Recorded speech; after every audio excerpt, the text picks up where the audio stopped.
saya Ikomang Adi Pranata. Saya adalah seorang koreografer dan penari. Lahir dari keluarga seniman juga, dari kumpi, kakek, ayah saya dan saya sendiri berada dalam keluarga seniman, khususnya tradisi. Nah, sekarang saya melanjutkan sebagai penari yang meneruskan karya-karya bapak saya yang saya eksplorasi, tidak hanya sebagai seni tradisi aja, tapi lebih kepada karya kekinian atau kontemporer. Kegiatan sehari-hari saya adalah menari, menciptakan tari, menjadi seorang koreografer di beberapa tempat. Selain itu, saya juga memiliki usaha kostum dan properti, khususnya di pertunjukan tari. Nah, 2014 saya mendirikan sebuah komunitas yang saya beri nama komunitas Manubada. Manubada itu sendiri berarti kokoh, ada kekuatan. Harapan kedepannya nanti komunitas ini tetap bisa bertahan kokoh di dalam dunia kesenian, khususnya kesenian tari, baik itu tradisi maupun kontemporer, yang pijaknya tetap pijak pada leluhur keluarga yakni topeng. Kepuasan pertama menjadi seorang koreografer adalah yakni kepuasan batin, dimana kita melihat karya kita sendiri yang kita garap itu memiliki sebuah suasana atau nuansa atau aura yang hidup, ada sebuah powernya. Nah, itu membuat sebuah kenikmatan, daya tarik untuk melihat, untuk merasakan dan masuk ke dalam karya itu sendiri. Yang kedua, kita bisa bertemu dengan banyak orang, kita bisa bertemu dengan masyarakat, bertemu dengan teman-teman, bisa bertukar pikiran. Pesan yang ingin saya sampaikan yang pertama kepada teman-teman koreografer, yakni jangan pernah bosan untuk mencoba, jangan pernah bosan untuk menggali lagi dan mencoba hal-hal yang baru. Pesan kepada masyarakat, semoga masyarakat selalu bisa menerima karya-karya anak muda zaman sekarang.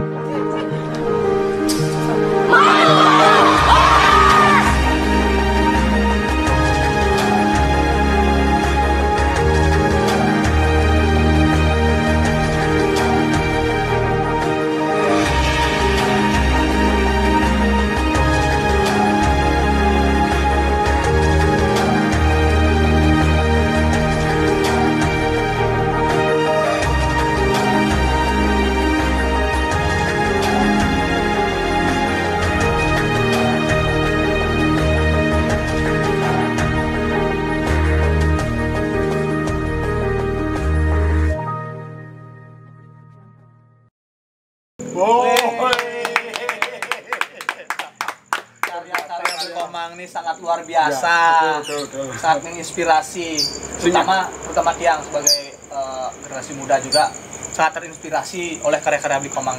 Apalagi tadi cuplikan tadi sangat luar biasa sekali.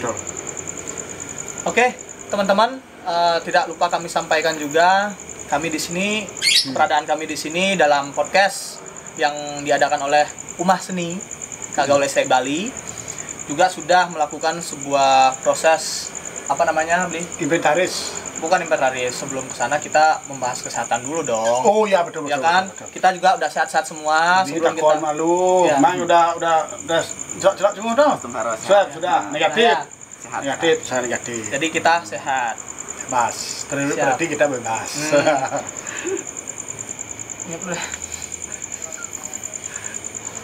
Oke, lanjut aja.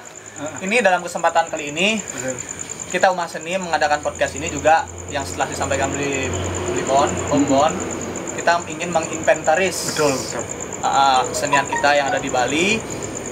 Tentunya juga dengan kedatangan Ikomang, kita ingin mengulik lebih jauh bagaimana proses penciptaan karya seni yang Ikomang telah lakukan selama ini. Kan begitu ya, Blia? Proses kreativitas, karena kan belakangan ini termasuk Komang itu menghasilkan karya yang lumayan ya, luar biasa, banyak sekali ya. Dan terakhir kan Komang udah tamat ya, pasca S2 lo. S2 sing bocor. Banyak yang bisa kita beli. Iya, betul. Berarti kita langsung saja ulik lebih jauh bagaimana proses Ikomang dalam berkarya. Nah, ngomong-ngomong berkarya, ada sesuatu yang sangat penting yang perlu kita bicarakan. Nah, agar semua teman-teman juga tahu bagaimana sih cara Beli Komang menentukan sebuah proses dalam berkarya sehingga menghasilkan karya-karya yang sangat luar biasa. Betul. Nah, bagaimana proses kreatif Beli Komang dalam menciptakan karya Komang? Prosesnya ya. Iya, prosesnya. Mungkin kita flashback ke awal dulu. Kenapa Komang memilih jalur ini? Karena satu hobi dan kesenangan Komang untuk menata tari, mengkoreografi tari seperti itu. Dan sebelum mendalami dunia koreografi ini, Komang kan sebelumnya dari sekolah dasar sudah belajar nari, Oh, dari sekolah dasar ya, sudah menekuni bidang seni. Tepatnya kelas 3 SD. Kelas 3 sih, sudah berapa tahun ya? Hitung-hitung. Tahun 2003 kalau nggak salah. 2003 sampai 2003. Itu awal dipaksa sebenarnya. Komang awal-awal lu ya seperti anak reguler yang seperti biasanya, suka bermain, suka bercanda, yang nggak menghiraukan masa depan lah, istilah seperti itu. Tapi karena lingkungan, kebetulan Komang juga lahir di salah satu desa seni di Bali, desa Singapadu, mungkin teman-teman udah tahu. Di sana memang lingkungan, circle-nya memang bergulat di dunia seni, baik itu seni tari, seni kerawitan, seni lukis, perupa dan lainnya. Dan bukan topeng. Topeng. Terus bapak mang juga kan bukan topeng. Bapak bukan topeng.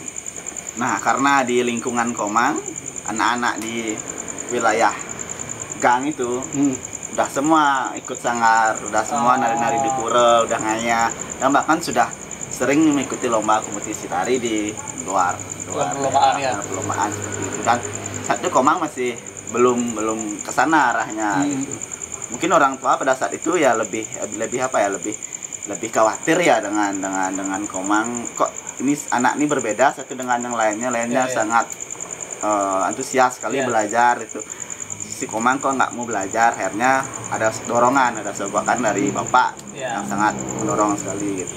Akhirnya pertama Komang ikut teman dulu, nebeng teman lihat sanggar, tapi nggak ikut pas serem sekali ya.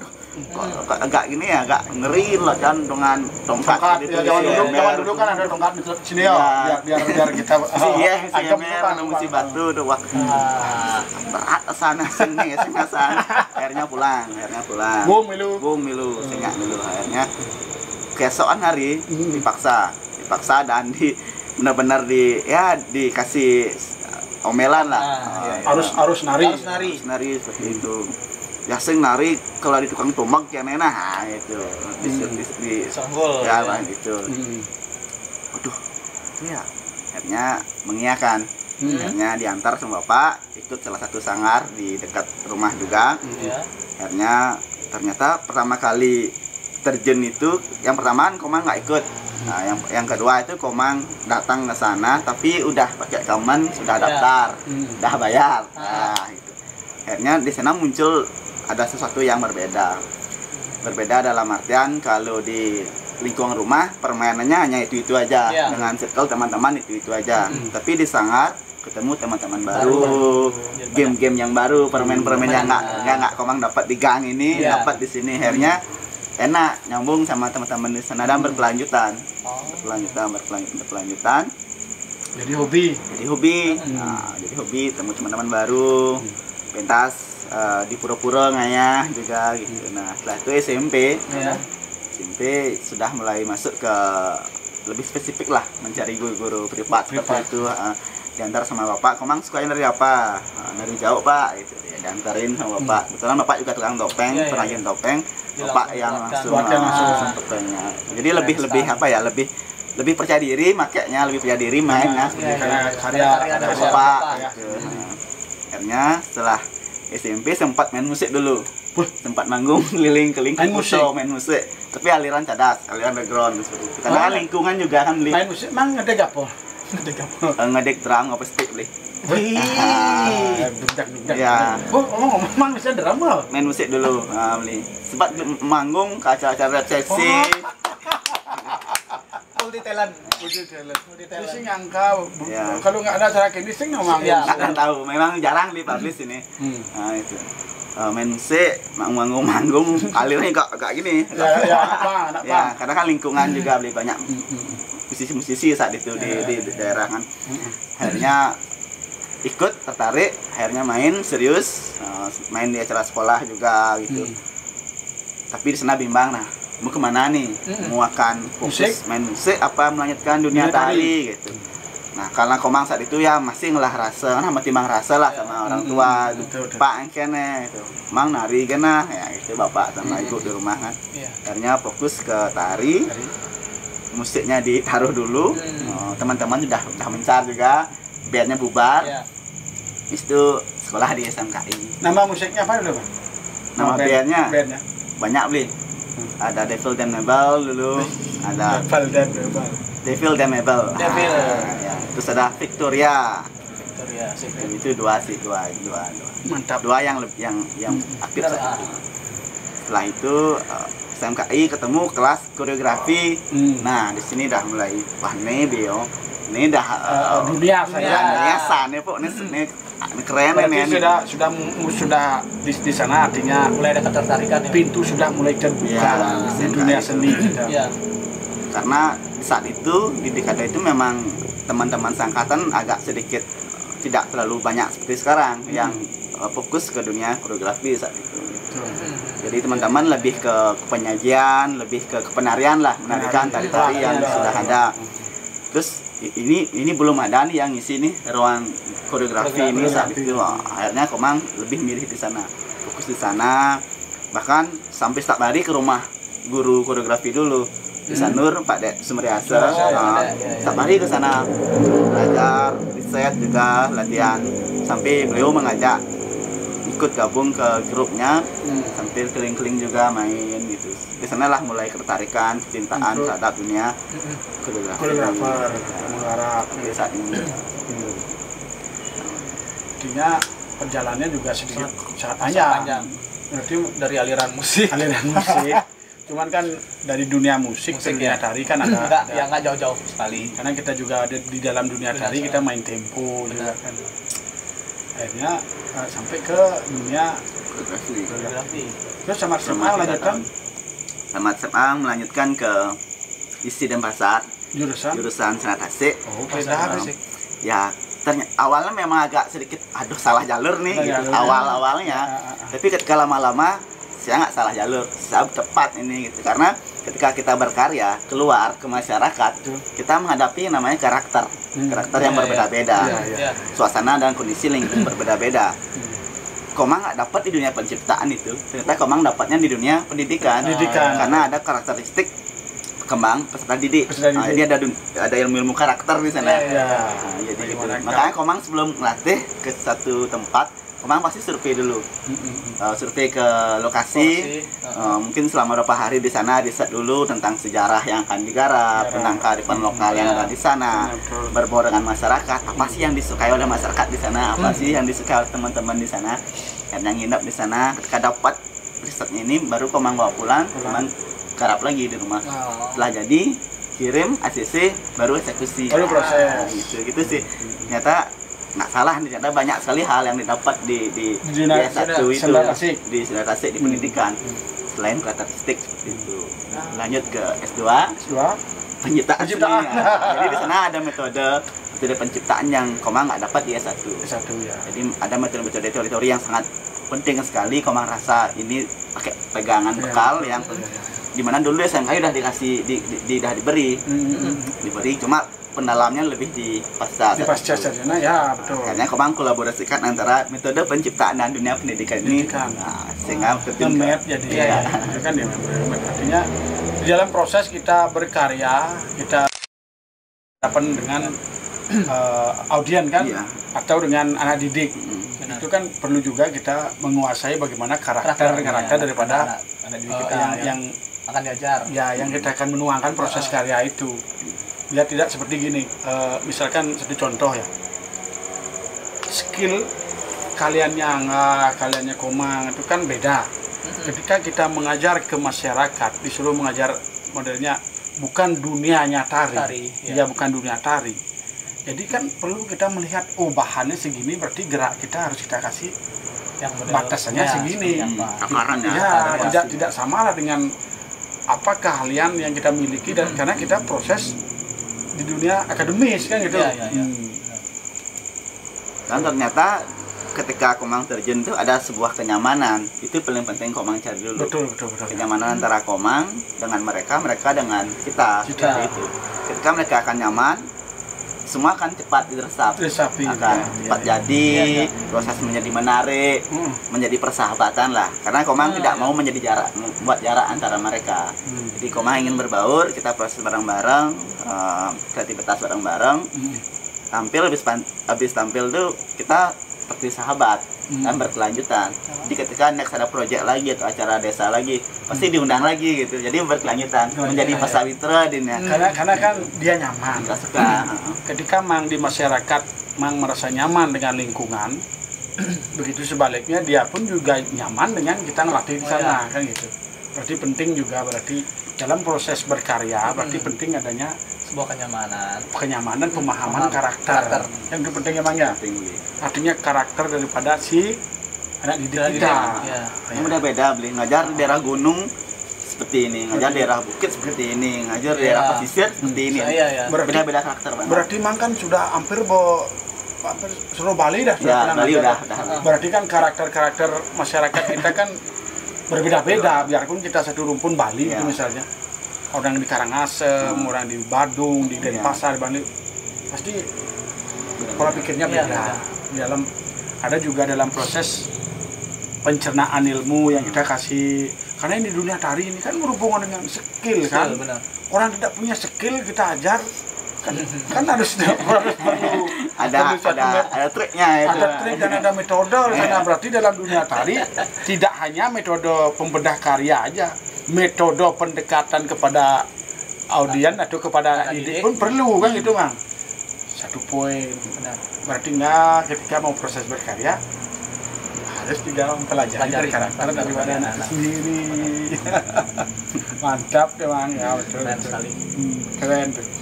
Nah ngomong-ngomong tadi, ini kan baru sejarahnya saja. Baru sejarah. Kembali ke topik tadi itu, gimana sih proses kreatif memang dalam menciptakan karya atau gimana? Prosesnya. Proses kreatif ya. Iya, proses kreatifnya. Ya, kalau Komang sih ngambil konsep dari teologi Hindu, konsep Hindu. Kayak pada sudah. Itu Komang pakai apa ya? Pegangan dari berpikir, dari kita meriset dulu, mencari story, kita pikirkan gagasan diri dan konsep. Setelah jadi kita ada wacika, di sana ada diskusi antara wacika, wacika kita berdiskusi, kita berdialog. Sebenarnya dulu Mang, ini sangat penting juga teman-teman di rumah biar tahu bagaimana proses kreativitas Mang Adi. Berarti dia menggunakan proses Hindu dengan tajuknya Trikaya Parisuda. Itu penting gitu. Itu ini ya sih baru ketemunya dari awal sudah melakukan proses seperti itu, cuma istilah ini kok nyambungnya sama konsep Hindu. Konsep Hindu. Ternyata banyak sekali metode-metode kita yang kita sering gunakan dalam proses penciptaan, baik itu apapun dari segi konteksnya sangat berkaitan erat sekali dengan teori Hindu. Iya betul. Cuma kita nggak menyadari saja.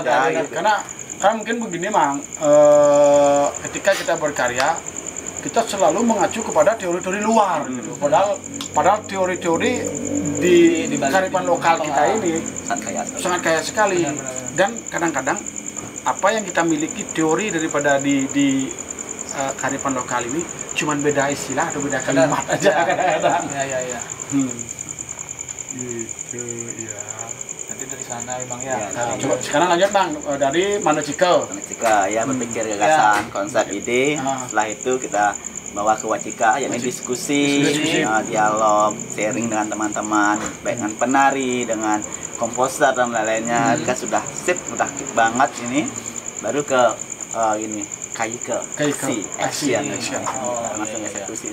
Manocika, wacika, kaike. Manocika berpikir dulu. Berarti kita kan belum berpikir, kita perlu memikirkan apa yang konsep. Manocika pendekatan terhadap perlu kita rulingkan, komposer, penari dan lain-lain komponennya. Lalu kaike, aksi. Action.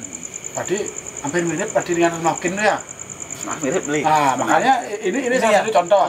Misalnya Maukin kan eksplorasi enggak penjajakan, benar. eksplorasi, pembentukan. Orang hampir mirip tuh. Iya. Benar ya. Sebenarnya yang Komang pakai pedoman ya Almaukin. Yang 3 itu yang eksplorasi, Iya. improvisasi sama forming. Terus di SMKI ditambah lagi 1 sama pada itu ada klirisasi atau evaluasi. Jadi kita dapat 4. Tapi di Pasca ada 3 yang Almaukin ya. Terus ketika Komang kemangin ke apa yang Komang lakukan proses itu ternyata Komang ketemu yang Tikaya ini. Tapi sebelum Tikaya ini ada beberapa konsep-konsep sisipan yang memang juga ada spiritnya, seperti sebelum kita proses itu ada istilah nuansen seperti itu kan. Jadi itu salah satu metode juga kan Komang, karena Komang percaya sekali ketika proses bagus tapi tanpa didasari dengan spirit yang tak nampak itu karena itu wah agak kurang seperti power gitu. Ya, kalau kita di Bali itu kan taksu. Penting itu artinya dalam proses yang namanya kita di Bali kan ada nuansen, apapun yang kita perbuat itu harus ada nuansen. Berarti itu kan bagus, artinya itu ditransformasikan ke dalam proses penciptaan atau berkarya dengan dunia tari, tunjukkan. Di Komang ada tambahan 2, yang di pertama ada nuansen, di terakhir ada menjaya-jaya. Dan itu Komang selalu lakukan sampai saat ini. Dimanapun, di keanggapan pun Komang pasti ada menjaya, ada nuansen, ada menjaya. Karena Komang ingin menyimbangkan dapat darah ini, konsep dapat darah keseimbangan, vertikal dan horizontal, penagung manualit. Dan juga jangan salah memilih hari. Kalau salah memilih hari juga fatal. Karena Komang pernah nyoba juga. Buaso alaning ayu. Ya, itu juga pernah terjadi. Karya itu ya bisa katakan ya tidak maksimal hasilnya karena kita salah memilih hari. Ternyata hari tidak baik untuk melakukan sesuatu hal. Oke, sebentar. Ngomong-ngomong masalah hari, Bli. Kan ditentukan dengan hari baik. Nah, teman-teman juga mungkin harus penting ya kan. Ngomong hari baik. Nah, contoh kalau orang berpikir gamblang. Nah, di saat mereka tuh Bli kan sudah artinya udah melakukan hal tersebut. Jadi melakukan nuansen dulu sebelum melakukan sebuah penciptaan karya. Nah, seandainya di 1 bulan itu nih, 1 bulan itu ternyata tidak ada hari baik. Nah, seperti apa tanggap Bli Komang nih?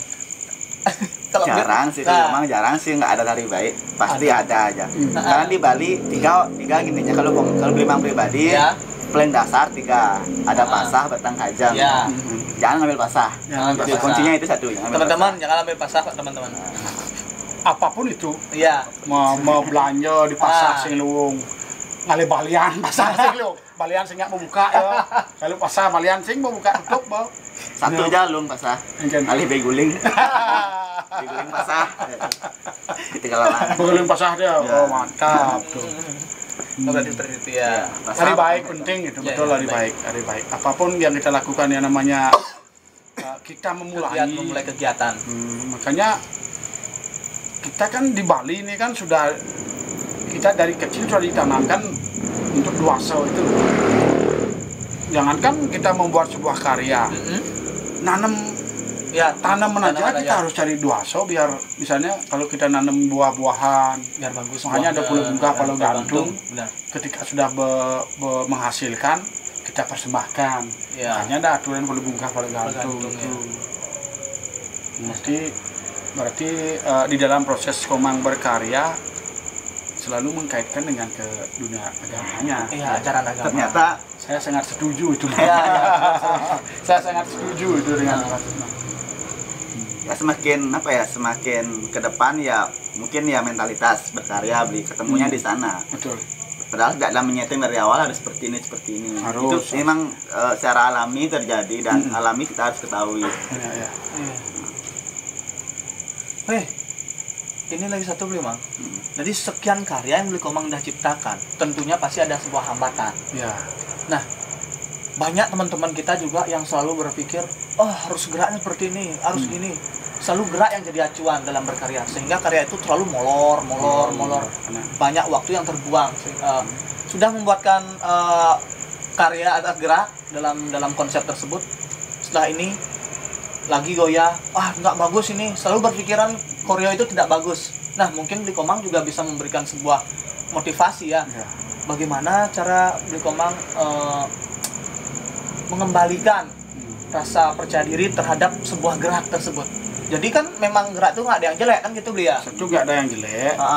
Dan kadang-kadang hambatannya kita terlalu memikirkan originalitas gerak. Ya. Kalau menurut saya, dunia tari tidak ada gerak yang original. Semua ada proses pengembangan. Nah, kembali seperti itu. Nah, Beli Komang bagaimana? Apakah hambatan yang Beli Komang sudah sekian karya yang dibuat? Apa saja hambatan Beli Komang dalam berkarya tersebut? Artinya hambatan dalam proses berkreativitas. Ya. Sudah pasti kan sudah sedikit ada hambatan, sedikit ada jalannya mulus, ada gelombang lah. Kalau hambatan mungkin kedisiplinan aja. Kedisiplinan dari? Kedisiplinan dengan apa yang kita ketemui di lapangan gitu. Oke. Jadi kadang-kala kita ketemu dengan tim penari yang agak sedikit kurang disiplin, lemah dengan waktu seperti itu. Walaupun dari segi potensinya bagus sekali, sangat mumpuni sekali, tapi kedisiplinnya yang kurang, itu susah kita ajak proses dengan tim seperti itu. Itu yang Komang rasa sedikit menghambat sampai saat ini Beli gitu. Itu aja sih. Itu kan dalam proses hambatan dalam kaika itu kan, dalam kaika itu kan, maksudnya tadi yang bagaimana ketika membangkitkan misalnya kepercayaan diri, ketika tadi kan Angga bilang bahwa amat dalam proses berkarya karena terlalu mikir gerak. Wah ini gerak sudah ada, ini gerak waduh nih. Nah, mungkin Mang ada nggak kiat-kiat atau menghilangkan rasa itu? Apa yang mampu di pikiran Komang untuk menghilangkan cuy aja kita hajar aja pokoknya terus hajar. Mungkin di sini Mang bisa menyampaikan bagaimana ketika Mang berkarya, apakah itu ditaruh di nomor berapa itu maksudnya? Kalau Komang sih lebih banyak memframekan diri dengan konsep seperti itu. Jadi sebelum kita terlalu banyak eksekusi gerak, kita pertegas konsep dulu. Konsepnya apa, maunya kemana. Setelah itu tajam, biasanya geraknya akan muncul secara sendiri dengan dorongan dari frame konsep ini. Frame konsep. Kedua, ya itu pertama. Yang kedua mungkin kita menjauhkan dari referensi video dulu. Berarti video ketika menggarap nggak mau nonton video orang lain gitu? Biar nggak ada nonton video Komang untuk sampai saat ini dulu. Di awal-awal mungkin sering banyak mencari inspirasi karya sebagai pembentukan, dan banyak karya-karya yang menginspirasi yang juga Komang awal-awalnya Komang tiru. Tapi menggunakan 3 sistem itu, ATM, amati, tiru, modifikasi. Jadi kita boleh meniru, cuma batasnya kalau nggak salah dihukum dari hanya boleh 30%. Lebih dari itu namanya copy paste. Plagiat. Ingat, plagiat, no plagiat. itu yang berbahaya. Bahaya sebetulnya. Malu dong plagiat. Ngomong kreativitas tapi kita plagiat. Mungkin kita gampang meniru, tapi kita gampang akan ditemukan oleh si pencipta aslinya seperti itu. Dan ini banyak terjadi. Tapi kan kita tidak menutup kemungkinan bahwa kita hanya meniru cuma 30% kan itu. Mungkin kita mencari inspirasi lah untuk mengembangkan dari ide-ide kita. Spiritnya biasa sih, spiritnya koreografernya. Kalau mau ngomongin nonton apa namanya karya teman, kebetulan saya juga seperti itu Mang. Ketika saya disuruh berkarya, misalnya buat sebuah karya, sebelum berkarya saya tidak mau nonton videonya. Saya harus seperti ini sebenarnya. Takutnya nanti tercetak kan dia. Habis itu setelah jadi karya saya jadi, baru saya mencari perbandingan dengan karya-karya lain. Komang juga sama seperti ini. Berarti kelemahan karya kita itu di sini. Kelemahan karya untuk kita evaluasi. Benar. Terus itu yang pertama. Yang kedua, kita bisa lebih banyak menyendiri dalam cari inspirasi. Jadi mungkin terkencil di kamar lah. Kita setting kamar ini benar-benar kamar untuk satu tempat istirahat, dua untuk tempat kerja seperti itu. Untuk bergerak bisa, untuk nulis juga bisa. Terus mungkin Komang sering keluar juga. Komang lebih sering ke pantai. Menyendiri memang. Tapi ini jarang Komang publish ke sosial media. Benar-benar Komang untuk tugasnya memang tujuannya memang untuk mencari bahan konsep, bahan gerak, bahan karya. Komang suka air Beli. Suka ke laut, suka ke tempat sungai, suka melukat juga.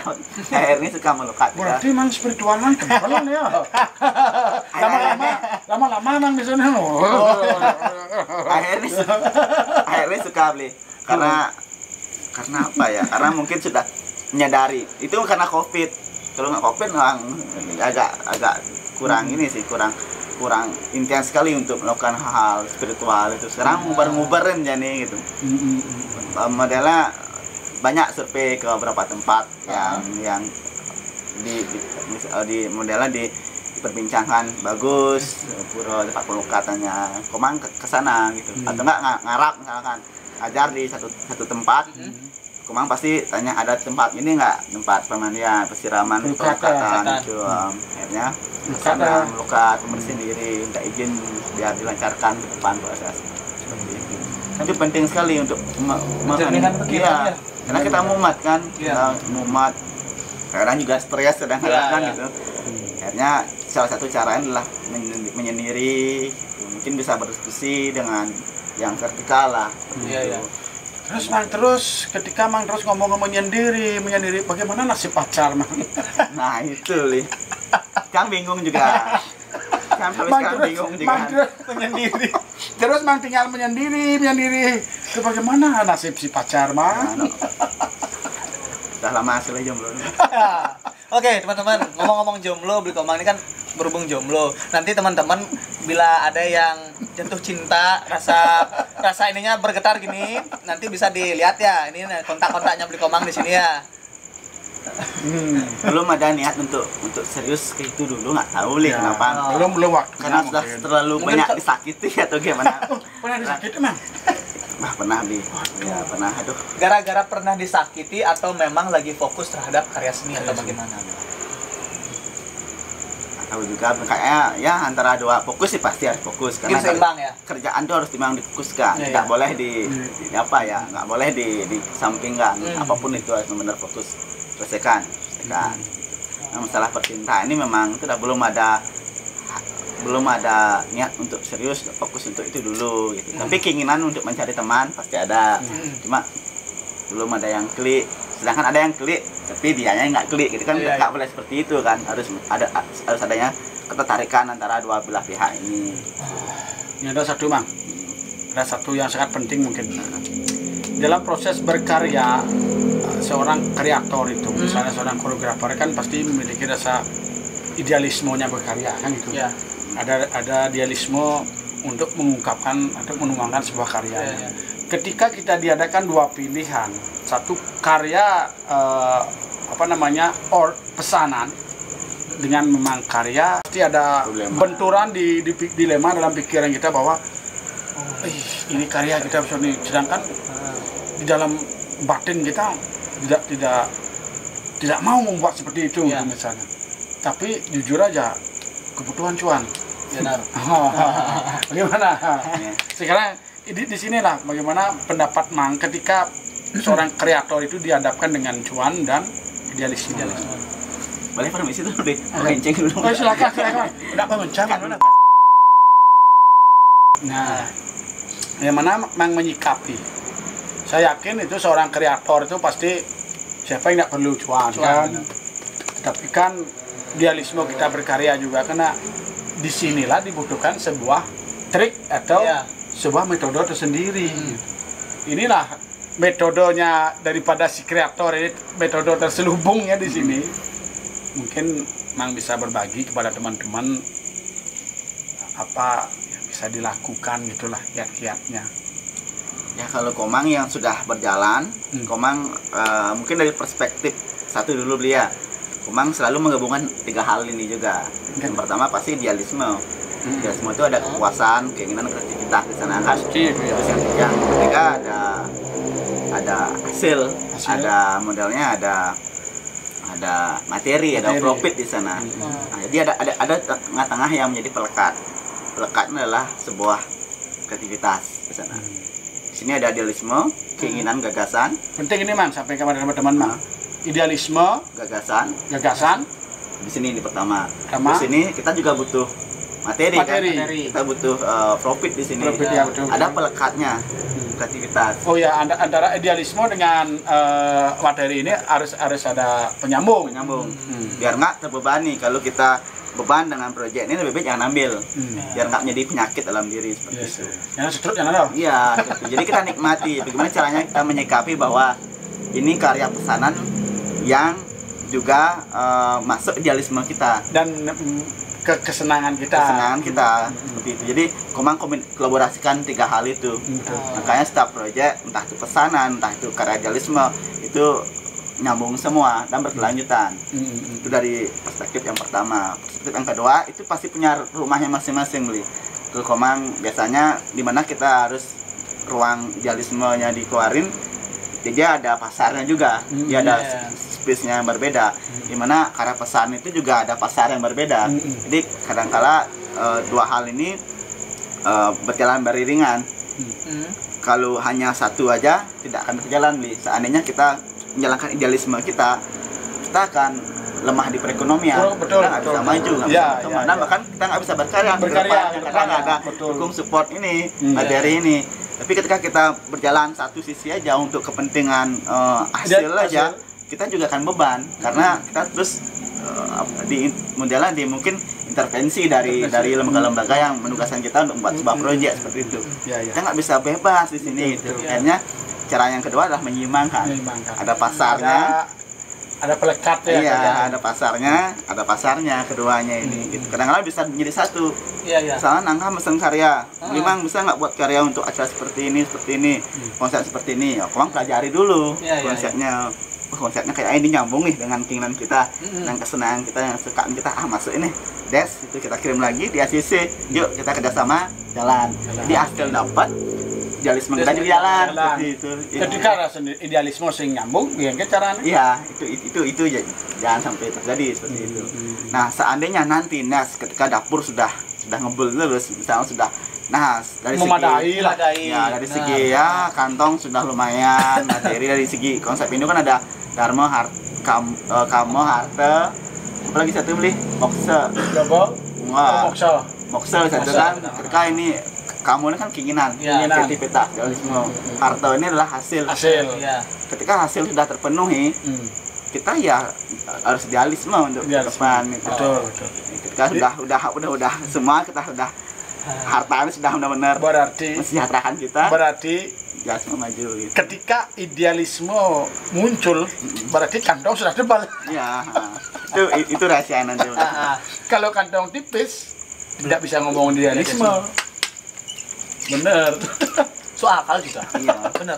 Makanya ini yang Komang lagi garap dengan teman-teman, dengan manajemen yang Komang juga di Manubada Art dan Manubada Kreatif. Kita ingin biar ini jalan terus, Beli. Jalan terus. Dan ini bisa masuk terus profitnya itu. Ketika profit ini masuk terus, kami bisa keliling mana-mana untuk idealisme kita seperti artinya itu. Kita bisa ngayah, menyeimbangkan lah, Beli. Tidak hanya terus berbicara tentang materi ya, betul. Nah, terus masalah idealisme, Komang juga gini, idealisme nih yang mana nih idealismenya kita nih gitu. Kalau Komang, idealisme Komang yang pangus, bukan egois gitu. Nah, nih ngomongan pangus tuh, yang egois. Yang mana pangus tuh? Kalau Komang ngomong idealisme kan ideal Beli. Ideal ini cocok anggon pedidi ini idealis rago ini kecocokan rago gitu. Itu yang Komang pegang sebagai sebuah idealisme. Kalau egois itu lebih ke egois ya hampir mirip sih sebenarnya, hampir mirip. Yang tidak itu arogansi ini. Arogansi itu lalu yang sinyak kene gitu, sinyak kene harus nyak cang mengharap saya sedang laku ya Allah beli itu di pasar ya Allah gitu. Nah, itu yang Komang coba edukasi dengan teman-teman. Kita ngoyong di idealisme yang ini yuk, Bang. Ini jalan gitu, Bang. Berarti memang itu tidak salah menggunakan konsep horizontal vertikal itu. Seimbangan penting juga, harus seimbang dalam proses berkarya kan. Apalagi kita ngomongin kita berkarya di Bali. Yang rasa di Bali itu 50-50 dengan ngayah, dengan materi itu. Satu contoh misalnya di Bali zaman sekarang, apalagi masyarakat kita sekarang kan sudah mulai menghargai lah. Satu contoh, tolong ayah aja pergi baris gede, aduh. Ketika orang menyuruh ngayah, kita ngayah tetap akan ada perhitungan. Biarpun kita tidak mau, dia ada Nuna Sesari dan Pak Mesari Kadung kan gitu. Berarti kan kita di sini sudah saling menghargai. Itu masyarakat sekarang itu udah mulai seperti itu. Iya, udah tahu kok. Bedakan sekarang mana yang hobi dan mana profesi. Mungkin masa kecil dunia seni, dunia tari, gamelan itu kita bisa pakai hobi. Ketika kita sudah masuk ke dunia akademis, ya kita profesional lah sedikit, sudah mampulah memainkan misalnya gamelan, tari. Itu bukan hobi lagi, itu sudah bisa menjadi sebuah profesi. Nah, seperti Ganggan, seperti Mang ini kan sekarang kita sudah mulai mengarah ke profesi. Tetapi kan kebanyakan hobi menjadi profesi. Misalnya ketika orang senang motor, awalnya dia senang motor, kutik ya jual spare part ya. Dari awalnya dari hobi akan menjadi sebuah profesi, kan itu yang terpenting. Dan itulah idealisme sebenarnya. Itulah idealisme. Terangannya hobi itu. Seperti tadi kalau kita ngomongin idealisme tuh, saya juga ada satu pertanyaan, yang mana sih idealisme gitu? Yang mana sih idealisme? Kan ada, dia orangnya idealisme sekali. Tetapi ketika dia dibayar besar dia mau gitu. Nah di sini adalah di mana berarti saya setuju dengan pendapat Komang. Idealisme berarti gimana ideal kita untuk pangus nih. Iya. Pangus ya. Betul Mak. Itu proses aktivitas.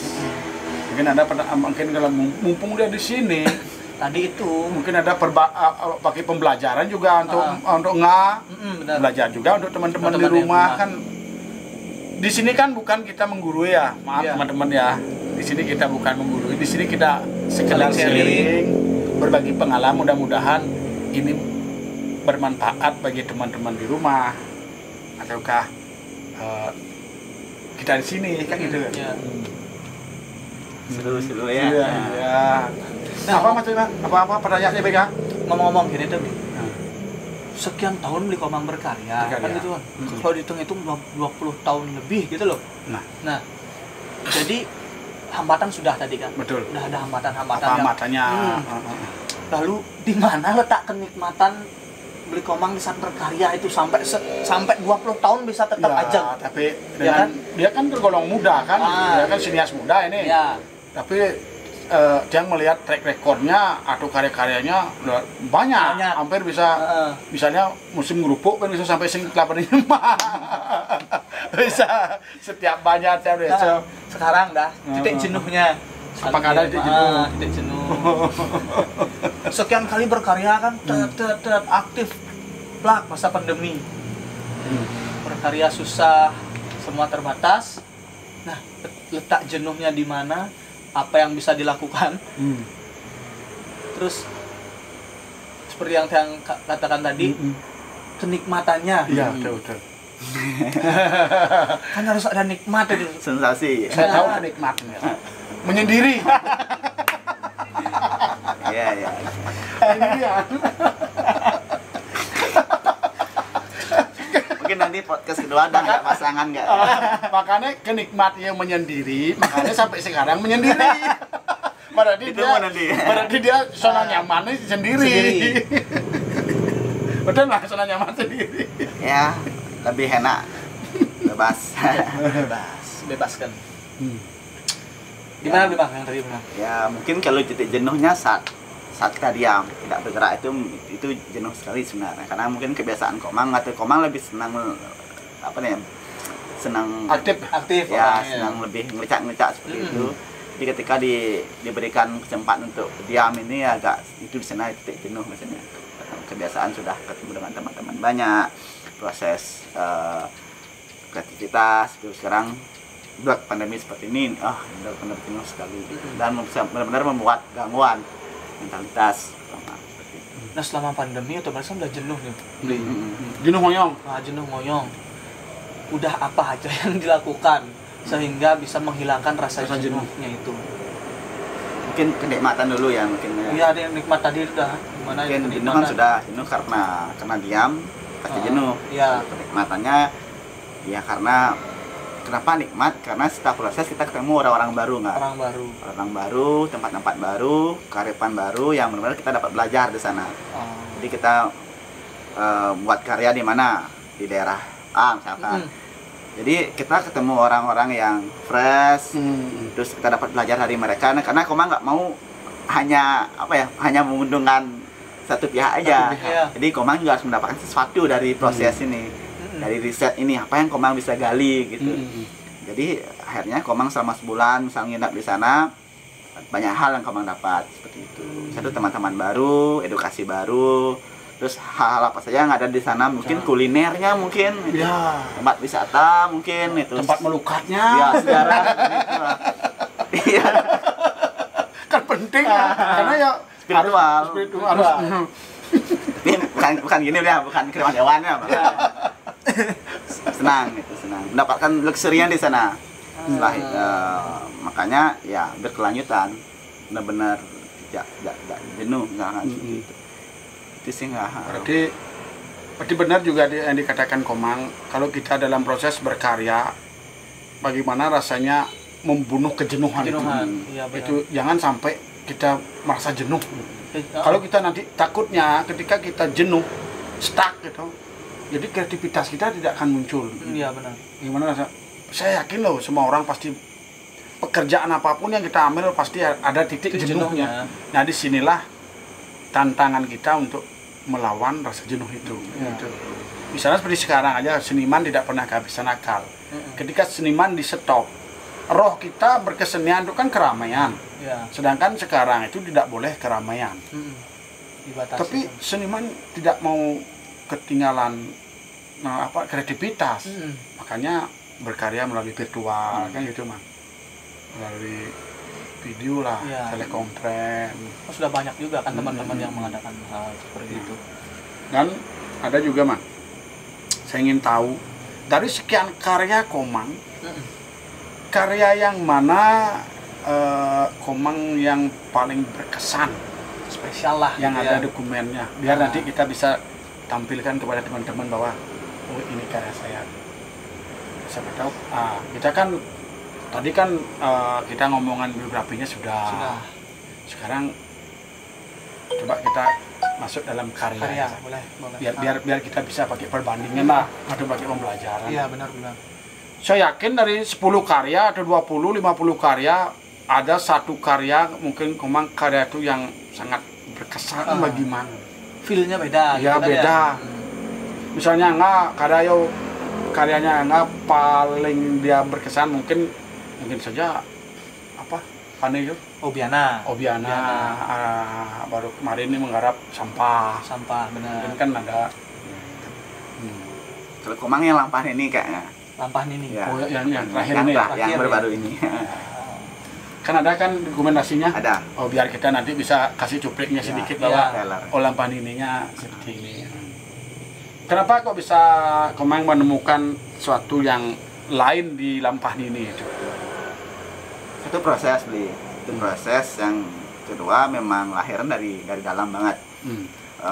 Karena Komang ngomongin sisi gelap dari individu, dari Komang sendiri, terus dari teman-teman penari juga.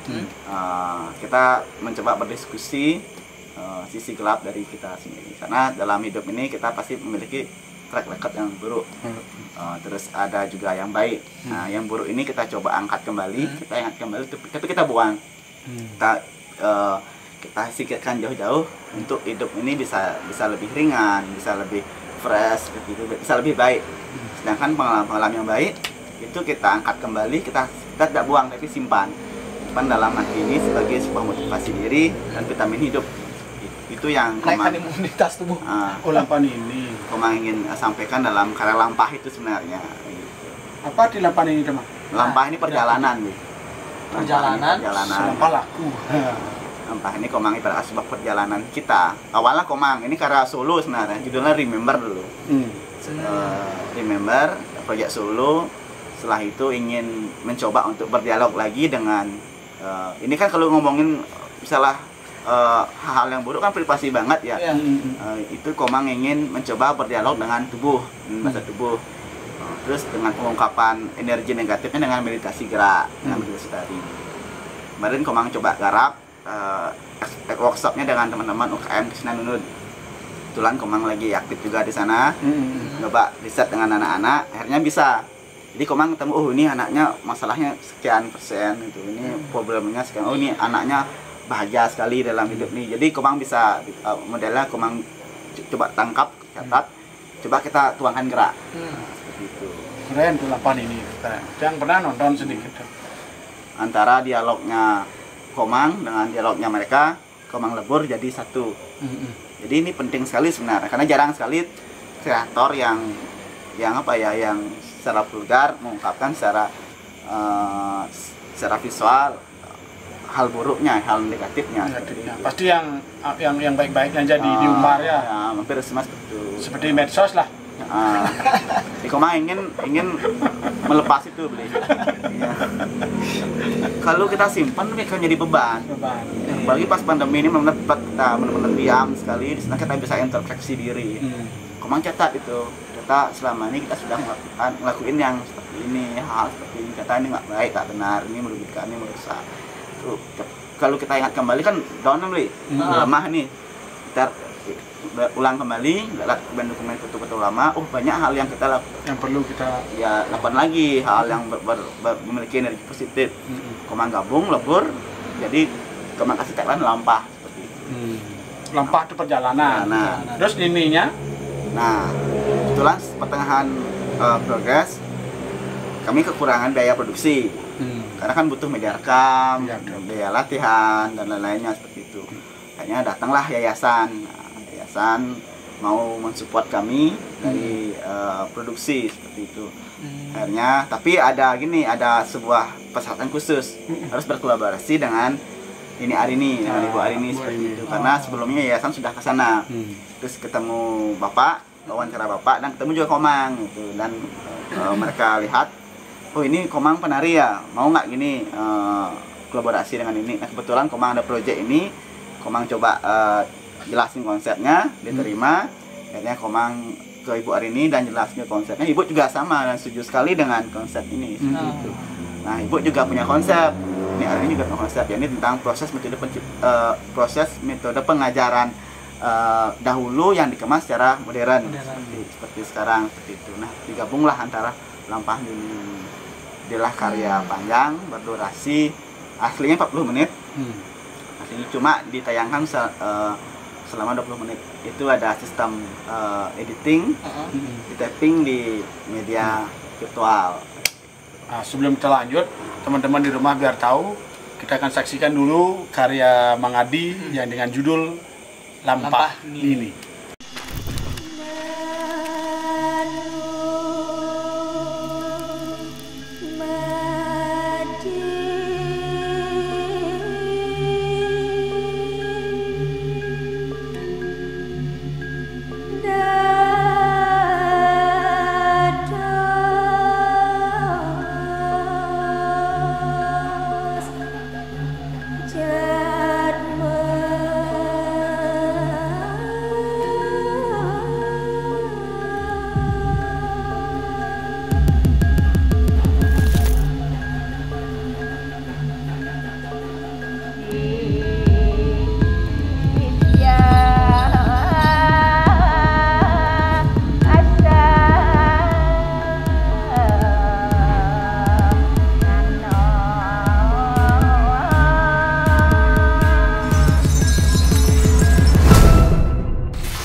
Lampah Nini memang, apalagi di dalam karya Lampah Nini itu ada seorang maestro tari, Bu Arini. Bu Arini loh, siapa yang nggak tahu Bu Arini? Mantap, Mang. Terima kasih. Malu. Ya mungkin ketika teman-teman Natuangga dan benar menonton, kira-kira apa yang dirasa, apa yang bisa tersampaikan melalui video gitu. Kalau dari karya tersebut ya, satu, saya benar kayak artinya konsep-konsepnya itu sangat memberikan sebuah pembelajaran di sana. Apalagi seorang maestro, dia dengan memberikan sebuah teknik-teknik cara pengajaran, tempo dulu gitu kan, tapi ditransformasikan ke dalam bentuk kekinian. Berarti kan seorang Ibu Arini itu berarti penari 3 jam. Benar sekali itu. Jadi di sana juga anak-anak muda tuh diberikan sebuah motivasi loh. Gini cara setiap elemen gerak apapun itu. Jadi kita nggak muluk-muluk berpikir zaman dulu harus tetap bla bla bla. Walaupun kita artinya di zaman sekarang nggak mesti kita harus bukan tidak mempertahankan, tapi dari sanalah kita bisa mengembangkan proses agar bisa menjadi lebih menarik kan seperti itu ya. Kalau itu sangat keren ya. Kalau yang tangkap di karya 8 ini Komang itu kan lampah nih, ini lampah kan perjalanan. Berarti perjalanan seorang Mang Adi. Tetapi di sini kok saya juga melihat ada perjalanannya seorang maestro kita, ya, Bu Arini di sini. Berarti di sini kan adanya sebuah apa namanya kolaborasi, silang generasi. Ya. Bagaimana ketika Mang Adi mengungkapkan sebuah perjalanannya melalui karya ini, ketika ditampilkan seorang Ibu Arini di sana, saya melihat kok bagaimana proses perjalanan juga Ibu Arini sampai melegend sampai sekarang ini. Itu yang jelas berkesan lah saya. Luar biasa dia. Nah, dan dari semua itu ya Komang adopsi dari apa yang Komang sebutkan tadi dari segi proses. Oh, proses kreativitas Mang Adi yang kita ngomong tadi kan. Di sana Komang adopsi, masukkan ya akhirnya sebuah karya lampah ini. Berarti apa yang Mang Adi miliki, pakai metode, cara apa, dia mampu mentransformasikan ke dalam sebuah bentuk karya dan sampai mewujudkan. Salah satu wujud karyanya yang berjudul Lampah ini itu sudah berarti itu sudah mewakilkan daripada perjalanan Mang apa yang menceritakan tadi kan, dari dunia musik, dari tidak senang menari, akhirnya sampai menemukan di zona kenyamanan menjadi seorang koreografer kan gitu Mas. Di sana sebuah perjalanannya. Ini PR juga untuk ketika seharusnya dari sekarang sudah mulai berpikir untuk membuat sebuah perjalanan itu. Saya aja nggak punya. Mudah-mudahan ada sponsor yang ingin membackup kita, menyumbangkan dananya ke Mas ini. Kami siap untuk berkarya. Kami siap untuk berkarya dan berkarya sekuat tenaga. Ya siapa tahu kan. Itu penting banget di support itu. Di sini saat kita berkolaborasi, saling menguatkan lah. Nah mudah-mudahan juga melalui acara seperti ini, ketemu kita, ngobrol-ngobrol kita ini biarpun dalam proses orbo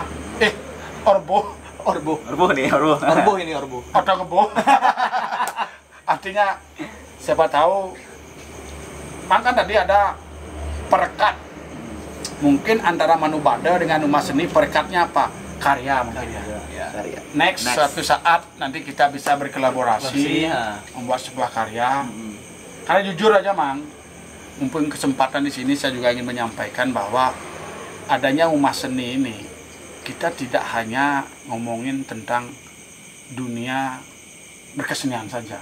Saya ingin mengajak teman-teman seperti saya ada 4 orang, ada yoga, ada sentung, ada angga, dan sekarang partnernya Mang. Saya ingin mengajak bagaimana ketika kita peduli dengan lingkungan. Dengan apa kita mengabdi kepada masyarakat dengan lingkungan? Kita memiliki skill dunia tari ya dengan karya. Dengan karya tarilah kita untuk bagaimana kepedulian kita dengan lingkungan itu. Setuju Mang? Setuju. Cerita karena kan. Ya. Yang jelas konsep itu yang kita pakai. Ini kau udah sedang. Hei. Sedang. Tamu kita. Foto kena aja kene. Nih. Udah. Sing pocol ya gede aja monyet ya gede. Nih. Udah. Foto kena aja nasi lah bau nih. Makan ada hat. Sendok mana sih dong? Ye, sponsor kita nasi jingo Bang Jago. Di jam mana Kang Bang Jago? Ini ke depan. Di depan. Di jalan. Depan di jalan raya Celok, di depan Sedana Yoga Silver. Oh, di depan rumah nanya Pak Kak Gaul STI Bali. Gimana sih? Harganya cuma 5.000 aja, murah meriah. Harga corona. Makan. Jangan,